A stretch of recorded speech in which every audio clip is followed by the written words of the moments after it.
Today, I want to share with you how I plan for a successful year and how I'm organizing myself, using the time that I have, setting priorities, and most importantly, being accountable for the things that I decided to do. Hello, and welcome to a new episode of the Business of Meeting podcast. Today, I want to share with you how to plan for a successful year. I think it's that time of the year when we are starting to reflect on what we've done or not done in the past year, and also starting to think how to plan for a successful year, what are our priorities, and what are we going to do to achieve our goals. I don't know if you're like me, but sometimes I feel like my day has been so busy, I haven't stopped working, and at the end of the day, I just can't remember what I've done. That's, I guess, the difference when you're busy or being efficient. And that's something that I want to avoid, and also going to share with you a methodology to avoid that, to plan for a successful year. So first and foremost, I think what's very important is to define your ideal week.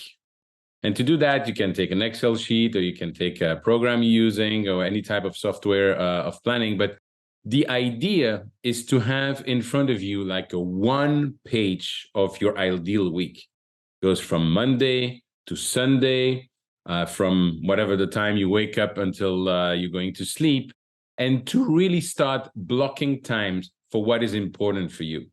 So for instance, in the morning, you might have your morning routine. When do you wake up? What do you do? Do you meditate? Do you write? Do you read? Do you walk? Do you exercise? Or you just sit down and have a cup of coffee, as my friend in New York saying, a cup of coffee, and reflect on your day. But I think that it's important that the time is blocked in your calendar, and that's your ideal week. Said, okay, in the morning, this is my time.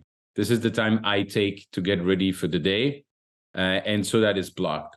Also, reflecting on your priorities and your goal, you want to look at what are the important things in the week for you. You might have a regular meeting, maybe a Monday weekly meeting, or a staff meeting, or a client's meeting. You try to block the time when you're going to do that. And basically, your ideal week should reflect everything that is important in your life. That's what I say. It's from Monday to Sunday.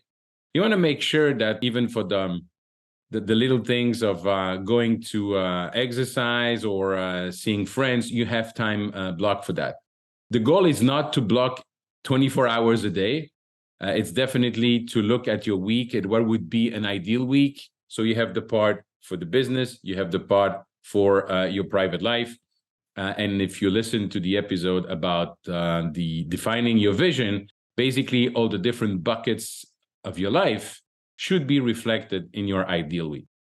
So from the moment that you have defined this ideal week, and you have blocked some time, and you also have kept time for unexpected, because as we know, there's always something happening. And in 25 years of planning meetings all over the world, I've never had one project that was executed exactly the way it was planned. So you obviously have a lot of open time in your ideal week.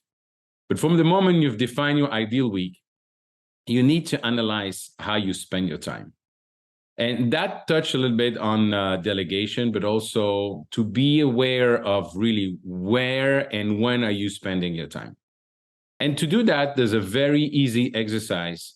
It's to take notes of everything you're doing for 2 weeks, or 1 week for people want to try. If they don't have the patience to go to 2 weeks, but quite frankly, there's some things happening once every 2 weeks. So I think if you do that for 2 weeks, ideally a month, but let's say to 2 weeks, you have take notes of all the things you're doing in your life, everything, really, from answering the phone to answering emails.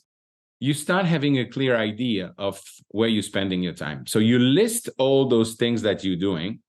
And I like to use as well an Excel sheet for that. But you basically list all the things you're doing every day for several weeks. And then you have 3 columns. The first column is do. The second column is delegate. And the third column is stop. Let me start with the stop. We all have a to-do list, but most of us don't have a stop doing list. And by looking at how you spend your time and what you're doing, you're going to come up with sometimes, you know what, this, I don't need to do that anymore. It's not important for me. It's not important for the business. So let's stop doing that. And then you go back to the first two columns, the do and the delegate. The do are the things that you absolutely need to be doing yourself or that you choose to do yourself. For instance, private example. You might talk about and think about driving the kids at school. That's something that you can do. That's maybe something that a spouse can do, or a neighbor, or a carpooling. But you might also decide that you might delegate that, but it's it's my pleasure to be with the kids in the car. It's a privileged time. So you might decide to do that yourself. And obviously, when it comes to the business, you need to think for every single item, do I really need to be doing that? Am I the one who should be doing that? And that's also a good exercise to start delegating. So the first column is the do. The third column is the stop doing. And the middle column is the one that really is going to change your life, is the delegate column. You try to group the different items in buckets and start thinking, who can be doing this for me? Or who can I delegate that to? And it's going back to the book of Dan Sullivan and Dr. Benjamin Hardy, Who, Not How, and start thinking for every single item, who can be doing that? Should I be the one doing that? So this delegate column is going to change your life. It's going to help you decide on what is it that you're going to delegate. And of course, there's a process to that. We can talk about it in another time.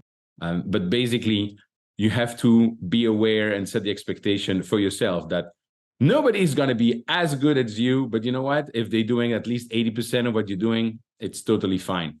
So first, ideal week, and then you analyze your time and you have your three column, do, delegate, and stop doing. The next step for a successful year, and make sure that you're not setting wonderful goal at the beginning of the year and then don't look at them until the next year, is to set in your calendar time to review them, to review those objectives. So you want to look at them quarterly and set goals quarterly that are in line with your objective of the year, and then go back to monthly, weekly, and daily. And let me explain. If you have a long-term goal for the year, you're obviously going to break it in different moments, different milestones. That would be your quarterly goal. And then you look at, if I want to reach my quarterly goal, what do I need to be doing this month? And if I want to reach that milestone at the end of the month, what do I need to be doing this week? And then obviously every week being different and with unexpected things that can happen. But the idea is to define what is it that you're going to be doing daily. So going from quarterly to monthly to weekly and to daily. And then you need to transfer everything in your calendar. There's two very important points here. The first one, if it's not in your calendar, it will not happen. I know it, you know it, but we forget to do it and to block this time. If it's not in your calendar, it's not happening. There's always something coming up at the last moment. And if you're like me, your mind will go on something else and boom, the day is gone. So everything that is important should be in your calendar. And the second thing, and you can look at your calendar, and everything is linked from your ideal week to how you spend your time, to your goals. Second thing, looking at your calendar is basically your calendar should reflect your priorities. If you're telling me that you're in sales and you have to spend a lot of your time in sales, and you basically have 1 hour per day block, I will question that. If you're telling me that your health is important and there's not 3, 4, 5 times a week time block to exercise, I will question that. So basically everything in your calendar reflects your priorities, and that's when you link everything to a successful year. And how do I use that? Very concretely. Every Sunday, I look at my calendar for the week. What needs to happen this week? When I'm going to do what, so that the goal of the week are achieved. And obviously, it will have this little needle moving in the right direction for the monthly, quarterly, and yearly goal. So every Sunday, I look at the calendar for the week. I add some time. I move some of the stuff based on the priorities. And then every evening, I look what I have the next day and I set alarm. So let me tell you what I do with that. Whether it's a meeting and I need to leave and I know that it's an hour from where I am, I'm going to put the alarm 2 hours before the meeting. I'll take a buffer and leave on time. If I have a Zoom call, I will set the alarm 10 minutes before the Zoom call so that I'm getting ready for it. And I don't forget about it, because we all know what it is. You focus on something and then boom, the time is gone. And so every evening for the next day, I set the alarm based on what I need to be doing. And every evening for the next day, I'm defining what are the 3 things that I need to achieve the next day to win the day. Those little things that are linked to your larger goals. But every night, what are you going to do the next day? What are the 3 things that need to be achieved in order for me to win the day? And I start with those, ideally. I start with those 3 things so that by noon, I've won the day. It's not happening every day, but that's really the idea in terms of planning. So every Sunday for the week, every evening for the next day. And the last and most important thing that I want to share with you today to have a successful year is the accountability. Every successful person has a coach or an accountability buddy, whatever you call it, whether it's for sports, whether it's for the business, whether it's for whatever it is in your life. Every successful person will hold themselves accountable with a coach or with an accountability buddy. I do have an accountability buddy for the last 4-5 years. Greg, if you're listening, you'll let me know exactly how many years. Every Monday, we see each other for 30 minutes. What are the 3 things I committed to do? And what are the 3 things that he committed to do? And by the way, it's not enough to say, I've done it. If you say, for instance, I need to review my marketing plan, I can't say it's done. I have to show it. And that's where really you start getting results. It's having those accountability every day, every little things. That's what is important. And that's how you get success in whatever you want to achieve in your life. So in summary, to have a successful year, start by defining what is your ideal week. Block the time, your morning routine, the important meetings, the things that are important in your life, in your ideal week. Then you analyze how you spend your time, and you have those 3 columns: do, delegate, and stop. Then you review everything quarterly, monthly, weekly, and daily. Everything needs to be transferred in your calendar. If it's not in your calendar, it's not going to happen. And if it's not in your calendar, will always reflect your priorities. And then when you have all of that, every Sunday, you look for the week, what needs to happen, what are the 3 important things that you want to achieve. And every evening for the next day, what are the 3 things that needs to be done so that you win the day, and you set the alarm for every meeting that is happening the next day. And last, but certainly not least, as I mentioned, accountability. That is the most important thing. It's not rocket science. Trust me, if it was, I wouldn't be able to do it. But the success lies in the accountability and in every day doing those little things that move the needle for you. Hope it was helpful. I wish you a wonderful year. And if you have any question, just don't hesitate to reach out to me. Thank you. Bye-bye. I hope this was helpful for you. If you have any question, again, please don't hesitate to reach out to me.